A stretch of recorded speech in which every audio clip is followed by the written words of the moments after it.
3 মাস হলো বিয়ে করেছি। হানিমুন পিরিয়ড 90 দিন পার হওয়ার পর 91তম দিনে বউকে স্বমূর্তিতে দেখা গেল। আমি বাইরে থেকে ফিরে জামা খুলে সোফার উপর রেখেছি। বউ রান্নাঘর থেকে এসে বলল, এটা এখানে রেখেছো কেন? আমি বললাম, কিছুক্ষণ পর আবার বাইরে যাব, সেজন্য হাতের কাছে রাখলাম। বউ প্রাইমারি স্কুল শিক্ষিকার মতো কর্তৃত্বের স্বরে বলল, তাতে কি, প্রত্যেকটি জিনিস রাখার একটি নির্দিষ্ট জায়গা আছে। ঘরে এলোমেলো করে কিছু রাখলে দেখতে খুব খারাপ লাগে। 92তম দিনে রান্নাঘরে গিয়ে একটি ডিম ভাজলাম। বউ রান্নাঘরে গিয়ে চেঁচিয়ে উঠল। আমাকে ডেকে নিয়ে রান্নাঘরের কি হাল করেছি তা দেখালো। চুলার আশেপাশে পেঁয়াজ ও ডিমের খোসা এবং কাঁচা মরিচের বোঁটা, চুলার উপর ছিটকে পড়া ডিমের কুসুমের কিছু অংশ।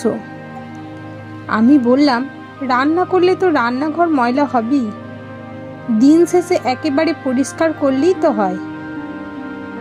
বউ আকাশ থেকে পড়ার মতো অবাক হয়ে বলল, আমি কি তাহলে সারাদিন রান্নার জায়গার মধ্যে রান্না করব? 93 দিনে দুপুরে বেসিনে হাত ধুয়ে খেতে বসতে যাব, তখন মনে পড়ল ফ্রিজ থেকে ঠান্ডা পানি বের করা হয়নি। ফ্রিজ খুলে পানি বের করার সাথে সাথেই বউ ধমকে উঠল। আমি নাকি ভেজা হাতে ফ্রিজের দরজা ধরেছি, ওখানে নাকি জং ধরে যাবে। এভাবে চলতেই থাকলো। আমার কার্যকলাপ তার পছন্দ হচ্ছে না। আমি বাসায় যাই করি তাতেই ভুল ধরে বসে থাকে। আমার ব্যাচেলার লাইফের সময়গুলোর জন্য খুব আফসোস হতে লাগলো।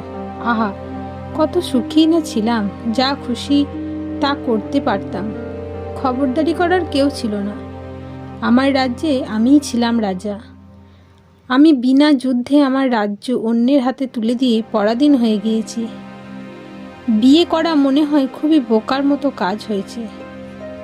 আমি কোনো ভুলভাল কাজ করলে সে ভুল ধরিয়ে দেয়, প্রতিবাদ করতে গেলে তার যুক্তির কাছে পরাজিত হয়ে যায়।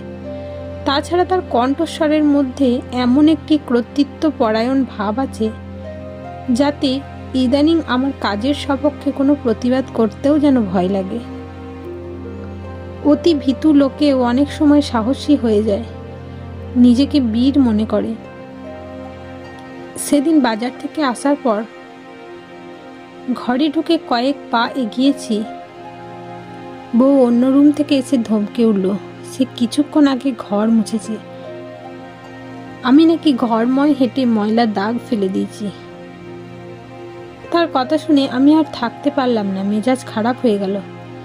আমি নিজেকে বীর মনে করলাম এবং সাহসের সাথে অত্যন্ত অবিবেচকের মতো বলে ফেললাম, আমার বাড়িতে আমি যখন যেভাবে খুশি হাঁটবো, তাতে তোমার কি?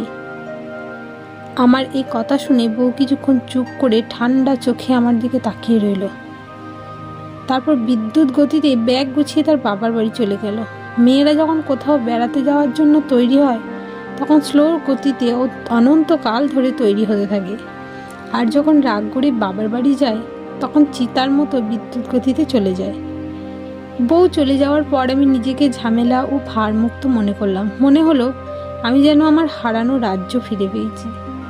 মনে মনে খুশি হলাম, যাক, আপদ বিদায় হয়েছে। তারপর আমি তার প্রতি ক্ষোভের জন্য প্রতিশোধ হিসেবে ছেলে মানুষের মতো কিছু কাজ করলাম। রান্নাঘরে গিয়ে তাক থেকে চাল, ডাল, আলু, পেঁয়াজ নিয়ে রান্না করলাম। রান্না করার পর কৌটোগুলো যথাস্থানে রেখে বিভিন্ন জায়গায় এলোমেলো করে ফেলে রাখলাম। কিছু আলু পেঁয়াজ রান্নাঘরে ছড়িয়ে ছিটিয়ে দিলাম। খাওয়ার সময় এঁটো হাতে ফ্রিজের দরজা খুলে পানি বের করে খেলাম। আলমারি থেকে কিছু জামা কাপড় বের করে ঘরের বিভিন্ন জায়গায় ফেলে রাখলাম। মোট কথা, ঘরের কোনো কিছু আর যথাস্থানে রাখলাম না, সব কিছু এলোমেলো করে দিলাম। কিন্তু আমার ইচ্ছে মতো এত কিছু করেও যেন মনে মনে খুশি হতে পারলাম না। আমার কাজে কেউ বাধা দিচ্ছে না, সেজন্য হয়তো কোনো আনন্দ পাচ্ছি না। সে চলে যাওয়ার পর চারিদিকে কেমন যেন হতাশা আর শূন্যতা অনুভব করতে লাগলাম। তার দোষগুলো থেকে তার গুণগুলো বারবার মনে পড়তে লাগলো। সে চলে যাওয়ার পর সময় যত গড়াতে লাগলো ততই বেশি করে তার অভাব অনুভব করতে লাগলাম। বউ চলে যাওয়ার তৃতীয় দিন দুপুরের পর আর থাকতে পারলাম না। বিকেলে বেলা পরাজিত সৈনিকের মতো তাকে আনতে চলে গেলাম। শ্বশুরবাড়ি গিয়ে বেল টিপে দরজার সামনে দাঁড়াতেই দরজা খুলে গেল। দেখলাম শালিকা দরজা আগলে দাঁড়িয়ে আছে।